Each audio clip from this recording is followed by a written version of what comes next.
Bonjour à tous, ici Stéphane Lejeune. Dans le cadre des missions de Charlotte, eh bien, nous avons le plaisir aujourd'hui d'aborder le sujet de la santé financière cette fois-ci. Et c'est en cela que, on vous propose, aujourd'hui on vous offre une interview avec une professionnelle qui s'appelle Laure Prost. Laure, bonjour. Bonjour, merci Je Stéphane laisse te présenter. de m'accueillir. Donc, je m'appelle Laure Prost, je suis conseillère en gestion de patrimoine, gérante du cabinet LP Conseil et Patrimoine que j'ai créé il y a 3 ans, et je suis également auteure du blog mesfinancesetmoi.com. Voilà, peut-être que je vais présenter un petit peu le métier de conseiller en gestion de patrimoine. Oui, qui n'est pas forcément familier à tout le monde, oui. Ouais. Donc, on fait abstraction du I de indépendant puisqu'on n'a plus le droit de le dire, mais effectivement, je suis conseillère en gestion de patrimoine indépendante, ce qui veut dire que je n'appartiens pas à un réseau de banque ni d'assurance et ni à aucun autre réseau de gestionnaire de patrimoine. Voilà, je suis seule dans ma société et ça veut dire surtout que je peux travailler avec l'ensemble des partenaires du marché dans l'intérêt des clients. Voilà, mon but est de défendre les intérêts des clients. D'accord. Alors défendre les intérêts des clients, mais j'allais dire quels clients, puisque dans mon esprit, moi, les conseillers en gestion de patrimoine, il y a le mot patrimoine dedans, est-ce que c'est forcément des montants faramineux, enfin, qui peut être ton client, typiquement? Alors j'ai envie de dire tout le monde, quasiment, à partir du moment qu'on a un emploi stable, avec des revenus et surtout une volonté de prendre soin de son patrimoine, une volonté de faire des choses pour l'avenir. Tout le monde peut venir me consulter et de toute façon, le travail va commencer vraiment par la base. Alors peut-être que ça ne fait pas rêver ou c'est pas ce qu'on imagine, mais on va d'abord se poser, fixer des objectifs. Pourquoi la personne vient me voir? Parce qu'effectivement, une personne qui viendrait me voir sans objectif, je vais vraiment être coincée. Je vais avoir du mal à répondre à ces demandes puisqu'elle n'aura pas fixé d'objectif précis. Les objectifs peuvent être variés, mais ça peut être je voudrais un complément de revenu de 500 € par mois, j'ai besoin de préparer ma retraite parce que dans 10 ans, vraiment j'en ai marre, je veux partir à la retraite, j'ai mes filles, elles ont... Allez, dans 10 ans, il faudra qu'elles rentrent à l'université, je ne sais pas comment je vais subvenir à ces besoins-là. Enfin voilà, les objectifs peuvent être variés, mais il est mieux quand la personne arrive avec une vraie demande. Ça va être le cœur de l'approche, on va travailler par rapport à ça. Et puis après, deuxième étape logique, on va faire un bilan de la situation actuelle, donc des revenus, du patrimoine, de l'épargne, des charges, vraiment tout ce qui a été déjà mis en place, parce que bien souvent les gens ont tendance à penser que c'est pas important ou pas bien ce qu'ils ont fait, mais non, ça a toujours le mérite d'avoir été fait. Donc on fait un bilan de cette situation actuelle. Parfois ça passe aussi par la réalisation d'un budget, parce que j'ai beaucoup de clients qui me disent voilà, je gagne X, par contre je ne sais pas où passe mon argent. Souvent on se rend compte que, et c'est souvent sur les gens plus aisés, dès qu'on monte dans les revenus, paradoxalement, il y a très peu d'épargne. Et on me dit, je sais pas, oui, je profite, mais les gens n'ont pas conscience d'où part l'argent. Donc c'est parfois bien de prendre un petit peu de temps pour établir un budget. C'est pas forcément un budget au centime pour ce genre de personnes, mais c'est de se dire, bon voilà, mes charges fixes représentent tant, mes budgets plaisir c'est tant, du coup je peux avoir une capacité d'épargne de temps. Et c'est par rapport à cette capacité d'épargne qu'on va pouvoir agir et mettre en place une stratégie pour répondre aux objectifs. D'accord. Alors pour les personnes qui nous regardent, cette première étape, donc commencer par la base, il faut qu'elles le fassent elles-mêmes un peu dans leur coin, j'allais dire, ou ça se fait justement avec toi ou avec une personne Eh bien, on le fait ensemble.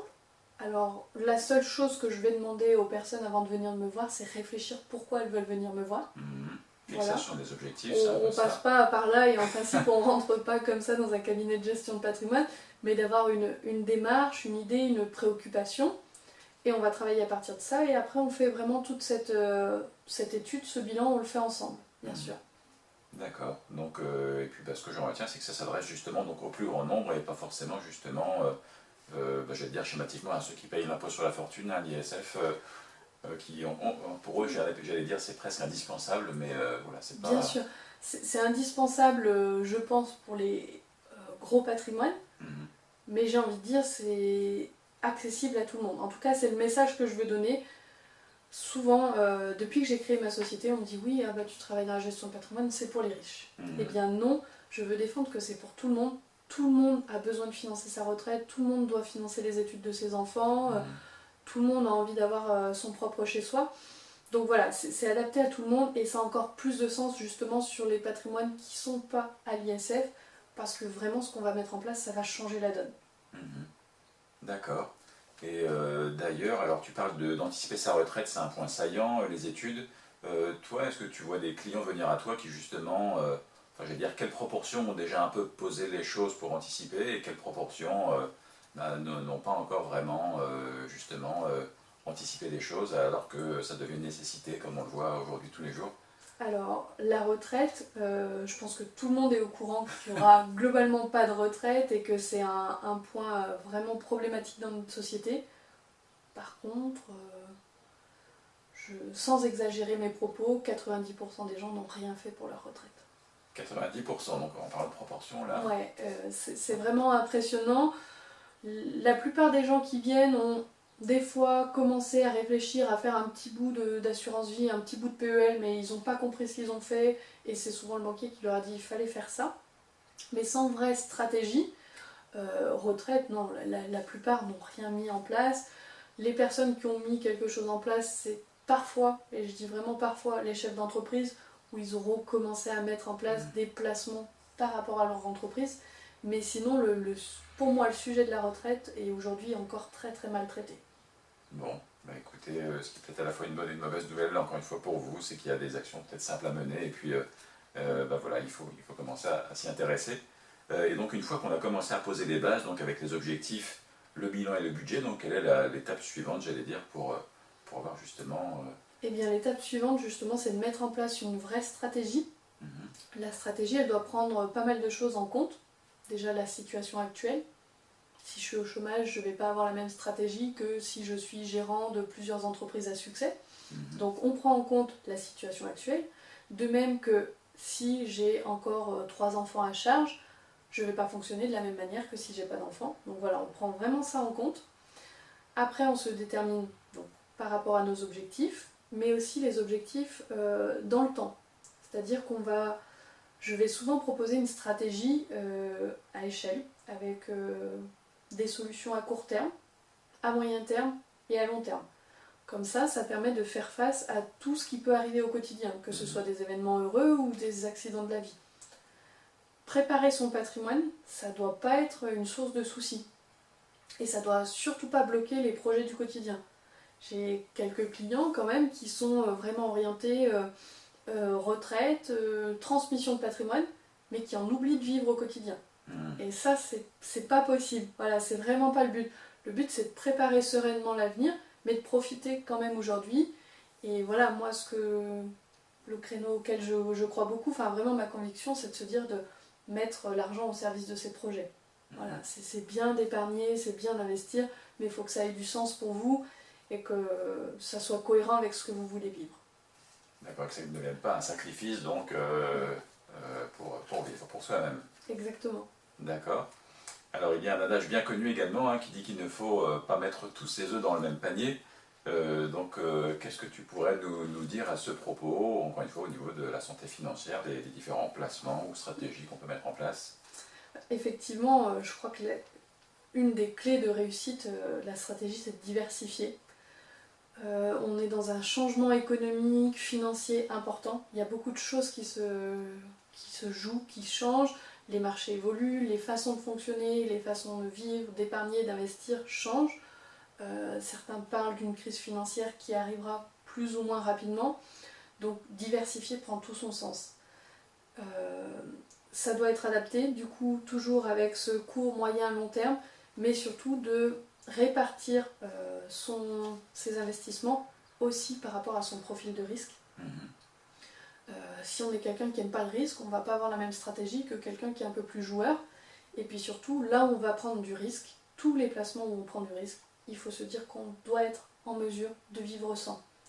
Si on perd 100% de son investissement, ça ne doit pas changer notre quotidien. Ça, c'est vraiment important. Une fois qu'on a réfléchi comme ça, j'ai envie de dire, il ne peut pas y avoir de problème. Voilà. on va sécuriser une grosse partie du patrimoine, il y a des choses où on va aller booster un petit peu la rentabilité, et puis sur les investissements où là on va aller chercher beaucoup plus de rentabilité, il faut se dire que c'est une part minime et que surtout on doit être prêt à tout perdre en tout cas. D'accord, c'est de l'argent dont on n'a pas forcément besoin, donc on peut placer sur des supports un peu risqués. Alors c'est vrai qu'on connaît bien, j'allais dire, les choses classiques, hein. Donc il y a la pierre, il y a peut-être l'or, il y a la bourse. Quand on parle de diversifier, il y a d'autres supports. On entend parler de supports un peu alternatifs qui n'existaient pas il y a de ça quelques années encore. Ça, c'est des choses vers lesquelles on peut s'aventurer ou pas? Alors là, je vais sortir ma casquette de très réglementée par l'AMF puisque j'ai le statut de conseiller en investissement financier, et puis ma casquette de gestion bon père de famille. En gestion de patrimoine, je crois qu'il faut s'appuyer sur des bases qui ont fait leurs preuves, typiquement de l'assurance vie, pourquoi pas un peu de SCPI, un peu d'immobilier, et quelques placements qui seront adaptés pour la retraite ou dans la participation d'entreprise avec un petit peu de défiscalisation. Mais là, on prend déjà du risque. Tout ce qui est placement alternatif, j'incite vraiment à ce que chacun se fasse sa propre conviction. Ne cède pas aux effets de mode et de foule. On entend beaucoup parler du Bitcoin en ce moment, par exemple. Pourquoi pas? Moi, je ne me positionnerai pas. J'emmènerai pas mes clients là-dessus, même si je peux avoir une conviction différente à titre personnel. C'est des choses qui, pour moi, sont risquées et doivent être réservées aux investisseurs avisés. Voilà. Et vraiment avec parcimonie et ne pas céder aux effets de mode. Après, il y a le crowdfunding dont on entend aussi beaucoup parler. Donc ça, pareil, il faut retenir que c'est risqué, mais ça a du sens, ça a un réel sens parce qu'on participe à des entreprises. Je suis convaincue du potentiel, mais pareil, à petite dose. Vraiment en petite pointe de diversification sur des petits montants. Voilà, un maximum 500 000 € par projet. D'accord, voilà ce que tu évoquais, ça m'évoquait justement une phrase que j'avais vue sur donner du sens à vos investissements. Ça, je pense que c'est important, investir utile, pourquoi pas. Et puis peut-être justement comprendre un peu où on met les pieds. Laure, tu nous parlais de Bitcoin, de crowdfunding, de choses comme ça. Donc c'est des choses qu'on peut avoir déjà un peu découvert ou pas. Donc déjà ce que je vois c'est qu'on peut découvrir grâce à toi genre des sources de placement intéressantes et diversifiantes. Est-ce que tu as aussi un conseil sur le fait de savoir justement où les personnes qui nous écoutent peuvent mettre les pieds et quelle est la chose à faire plutôt que de partir, si on écoute un ami qui investit je sais pas, quelques centaines d'euros dans un support, y aller parce que c'est son ami, enfin voilà. Si l'ami est expert et a bien analysé le projet, pourquoi pas, mais effectivement je pense qu'il faut se faire sa propre conviction, investir sur des choses qui nous parlent, qui ont du sens pour nous. Moi je sais que j'aime investir sur la santé, que j'aime investir sur les entreprises, parce que ça me parle et ça rentre dans ma conviction, et bien comprendre ce qu'on fait. Voilà. J'ai un principe très simple qui peut paraître maternel mais que j'applique aussi à mes clients. Je comprends, je fais, je comprends pas, je fais pas. Il faut avoir compris où est-ce qu'on investit, quels sont les tenants et les aboutissants, comment on investit son argent, comment on le récupère. Si on n'a pas compris ça sur quelque placement que ce soit, il vaut mieux tourner la page. Il vaut mieux s'abstenir. Voilà. D'accord. Bon, ça me rappelle Warren Buffett qui n'investissait en bourse que dans les sociétés dans lesquelles il comprenait le mécanisme, donc ça rejoint un peu ce que tu dis. Exactement. D'accord. Et une fois qu'on a compris, qu'est-ce qu'il faut faire après pour passer à l'action, j'allais dire, une fois qu'on a compris les concepts, est-ce qu'il y a des... J'ai envie de dire, pas hésiter à se former. Aujourd'hui, c'est vrai qu'avec Internet, on a possibilité d'avoir beaucoup d'informations, beaucoup de contenu. Alors là-dessus, un petit point de vigilance, attention ce qu'on lit, attention qui on écoute, et essayer d'aller sur des sources assez fiables. Quand on parle de la finance, pour moi, c'est un domaine qui est important, et donc aller vers des sources d'informations fiables, suivre des personnes qui sont reconnues et habilitées pour faire ce métier-là, qui ont elles-mêmes investi dans des choses qu'elles proposent et qui ont réussi. Et puis ne pas hésiter à se faire accompagner par un professionnel qui sera là, j'insiste là-dessus, pour défendre vos intérêts. Voilà. Prendre un conseiller qui est là pour défendre vos intérêts, et pas simplement, je ne veux pas trop rentrer dans la polémique du conseiller bancaire, j'ai rien contre lui, mais on le sait, il y a beaucoup d'opérations promotionnelles dans les banques, et ça va être la quinzaine du PEL ou la quinzaine de l'assurance vie. Et malheureusement, le conseiller va être forcé de vous proposer ça, peut-être au détriment de vos intérêts. Donc voilà, quand vous souhaitez vous occuper de votre patrimoine, essayez de trouver quelqu'un qui vous comprend, avec qui vous avez un feeling, qui comprend vos objectifs et qui sera vraiment là pour défendre vos intérêts. D'accord. Euh, alors quand j'écoute ces propos, alors je me dis spontanément, alors le fait de se former, il y a peut-être des gens parmi qui nous écoutent aussi qui vont se dire, alors oui, moi ça m'intéresse d'y consacrer du temps et de l'énergie parce que c'est important. Et puis il y a d'autres personnes qui, justement, peuvent ne pas souhaiter se former et justement un peu avoir cet esprit de délégation et de tout vouloir faire. Donc toi là-dessus, comment tu réponds à ces deux catégories de personnes Alors, pour les personnes qui souhaitent se former, petit à petit, je suis en train de mettre en place des programmes de formation pour rendre les personnes autonomes sur ces sujets qu'on a abordés, que ce soit de faire un bilan ou une stratégie. Voilà, pour que les personnes... Parce qu'il y a des gens aussi qui vont aimer et quand on commence à découvrir un sujet, on a de plus en plus envie de s'y intéresser. Et donc moi j'ai vu des clients que j'ai formés sur l'allocation d'actifs, ça semble barbare comme ça, mais c'est-à-dire quels fonds je choisis dans mes placements, quelle maison de gestion, ainsi de suite, et qui ont pris goût. Donc voilà, je suis en train de mettre en place des programmes de formation là-dessus. Et pour toutes les personnes qui seraient qui voudraient passer à l'action sans trop se former, eh bien je propose des accompagnements aussi pour pouvoir leur donner la main et les aider à passer le pas en toute sérénité. D'accord, donc on peut tout à fait trouver son bonheur dans l'une et l'autre de ces pistes. D'accord. Et en termes d'accompagnement plus spécifiquement, donc toi tu accompagnes, tu coaches les gens, de quelle manière, dans quel esprit, dans quel objectif Alors, on va dire que j'ai deux manières d'accompagner les personnes. Il y a celles qui voudront que je les accompagne et que je m'occupe également de la mise en place des choses, que ce soit les placements, les financements, leur recherche d'immobilier, et puis bien placé pour savoir comment on peut travailler là-dessus. Donc voilà, ça c'est des personnes qui vont typiquement rentrer dans le cadre de la gestion de patrimoine traditionnel. Et puis il y a aussi d'autres personnes, et c'est là où j'ai envie d'aller pour que ce soit ouvert à un plus grand nombre de personnes, de proposer un accompagnement simple, uniquement sur leurs objectifs, sur la réalisation de leurs projets, où je vais intervenir en soutien, en information, en montage de stratégie, voilà, sans m'occuper de faire les placements ou de faire les financements. Et avec, du coup, à partir de la rentrée, je proposerai un accompagnement en monéthérapie. Alors, c'est pas très connu, mais la monéthérapie, c'est tout ce qui est le rapport à l'argent. Pourquoi il y a des gens qui, quoi qu'ils fassent, ils gagneront toujours de l'argent et vous allez aller sur les mêmes placements et vous allez vous casser la figure ou ainsi de suite. Je pense que c'est une base avant d'investir, de prendre conscience du rapport qu'on a à l'argent. Est-ce qu'on n'a pas donné un autre rôle à l'argent? Voilà, rétablir un petit peu tout ça et après, comme ça, on peut avancer tranquillement sur la stratégie. D'accord, donc j'avais déjà entendu parler de fiscothérapeutes, de personnes qui vous aident à faire des économies d'impôts avec des placements tout à fait légaux au passage et qui existent. Donc là on est plus dans la monéthérapie, donc avec une dimension un peu plus, moins financière, j'allais dire, à proprement parler, que psychologique. Voilà, on est plus sur de l'état d'esprit, parce que je pense que c'est un ingrédient important pour réussir dans les investissements et peut-être pourquoi pas accéder à la liberté financière, c'est d'avoir un bon état d'esprit, d'avoir enlevé toutes les peurs, toutes les barrières qu'il pourrait y avoir. Et après, on fait sa stratégie, on pose ses objectifs et on avance, on s'entoure.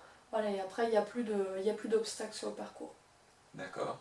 Donc ça c'est assez rare, voire unique, ce profil avec cette double casquette que tu peux avoir. Donc vous qui nous écoutez, si vous souhaitez, si ces personnes souhaitent te contacter, Laure, comment ça se passe, comment peut-on te trouver, où es-tu basé d'ailleurs, on peut dire, on est dans tes bureaux, dans tes locaux. Voilà, on est dans mes locaux, donc je suis basée en Isère entre Lyon et Grenoble. Voilà, j'ai un cabinet physique pour les personnes que j'accompagne en gestion de patrimoine depuis plus de 3 ans. Et ensuite, pour les personnes qui souhaiteraient me solliciter pour un accompagnement, un coaching, eh bien, vous pouvez trouver plus d'informations sur mon site mesfinancesetmoi.com. Et là, vous aurez des petits cadeaux qui vous seront offerts avec un e-book qu'on a rédigé ensemble notamment. Et puis, la possibilité de me contacter et de réserver une séance d'accompagnement. D'accord, mesfinancesetmoi.com. Ce coaching, concrètement, ça peut se passer, est-ce qu'il faut venir physiquement, concrètement ici? Est-ce que ça peut se faire à distance si on est en Bretagne ou en région parisienne? Comment ça se Alors passe? là-dessus, tout est ouvert. Moi j'aime beaucoup le contact, donc les personnes qui seraient dans la région peuvent venir ici avec plaisir. Et pour les autres personnes, ça peut se passer bien sûr à distance, par téléphone ou par Skype, puisque aujourd'hui maintenant j'ai des investisseurs qui viennent un petit peu des quatre coins de la France, avec des Parisiens, beaucoup de Lyonnais, donc là on n'est pas très loin, mais aussi beaucoup de gens qui viennent de Marseille, Ajaccio et un petit peu partout. D'accord, donc c'est également ouvert au plus grand nombre. Voilà. Très bien. Eh bien écoute, merci beaucoup Laure pour cette présentation, ces éclaircissements. Merci à toi Stéphane. Merci beaucoup à vous qui nous avez regardés. Donc écoutez, si cela vous inspire, eh bien, vous avez mesfinancemoi.com donc pour retrouver Laure. Et puis, eh bien, voilà, on espère déjà que ça vous a éclairé sur la santé financière, ce qui est un pan important de votre santé tout court. Et puis, bah, écoutez, on se retrouve prochainement pour une autre vidéo, une autre interview dans le cadre d'émissions de Charlotte. Voilà, qu'on remercie au passage pour nous donner cette opportunité de vous présenter ces pistes. Merci à vous. Et puis merci Stéphane encore une fois. Et on se retrouve du coup la semaine prochaine pour parler cette fois-ci plus d'immobilier. Donc on inversera les rôles. Avec grand plaisir. Voilà. Merci à tous. Merci, au revoir. Bonne soirée.